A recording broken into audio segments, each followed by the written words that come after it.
Welcome back. I'm Dewayne Cook, and here's what's cooking in sports. The Florida Gator football team continued their first week of spring practice today.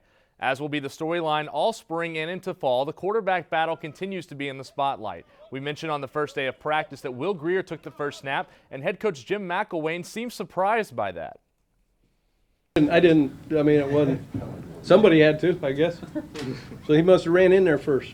Good for him. Just to keep things interesting, Treon Harris took the first snap today. No word from Coach Mack if Harris just happened to be the first out on the field. The Gators still have a long way to go before naming a starting quarterback, and Coach Mack has already publicly stated that they will not rush that decision. The Gator baseball team hosted a midweek rivalry game against the Florida State Seminoles. After sweeping the regular season series last year, the Gators continued their winning ways against FSU last night. There was a lot of offensive firepower in this one. After the first inning, Florida held a 5-2 lead. Florida State rallied to tie the game at 7 heading into the bottom of the 5th, but it was all the Gators from there as Florida went on to win it 14-8. After the game, head coach Kevin O'Sullivan was very pleased with the offensive production and the continued good play by the freshmen.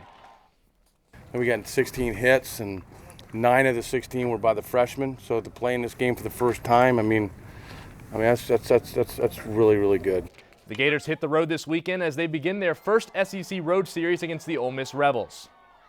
The Gator lacrosse team continued its losing skid by dropping their third in a row last night to Stony Brook. Florida jumped out to an early 4-1 lead over the Seawolves before going on a cold spell for the last 25 minutes of the half, allowing Stony Brook to grab a 5-4 lead at the half. In the second half, the Seawolves increased their lead to as much as 3, but the Gators scored 4 goals within a matter of 8 minutes to pull within 1. Florida was unable to put another one in the net, however, and they fell 12-1 to Stony Brook. The Gators will look to get back in the win column on Sunday as they travel to play Vanderbilt. Well, while we still are a day away from the round of 64 beginning, the madness has already begun in the first 4. The first matchup last night featured 2 16 seeds, Manhattan and Hampton. Hampton had 3 scores in double figures with both Quentin Chivas and Reggie Johnson scoring 15. Manhattan pulled within 4 with 3 minutes to go, but the Pirates pulled away 74-64. Their reward? They get to play Kentucky tomorrow night. The nightcap was where the madness really began. Ole Miss and BYU were the 11 seeds fighting to make it to the round of 64. The Cougars dominated the first half, leading 49-32 at the half, but then the Rebels decided they weren't ready to be done playing. The Rebels scored 62 points in the second half, 62. All 5 starters finished in double figures, led by Stephon Moody with 26. The Rebels won it 94-90 and will face Xavier in the round of 64 tomorrow in Jacksonville.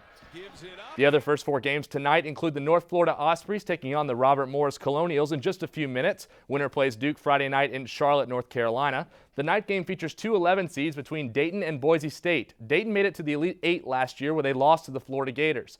Winner will face the Providence Friars in the late game on Friday night in Columbus, Ohio. That's it for sports. We'll have one last look at the weather forecast after the break. Stay with us.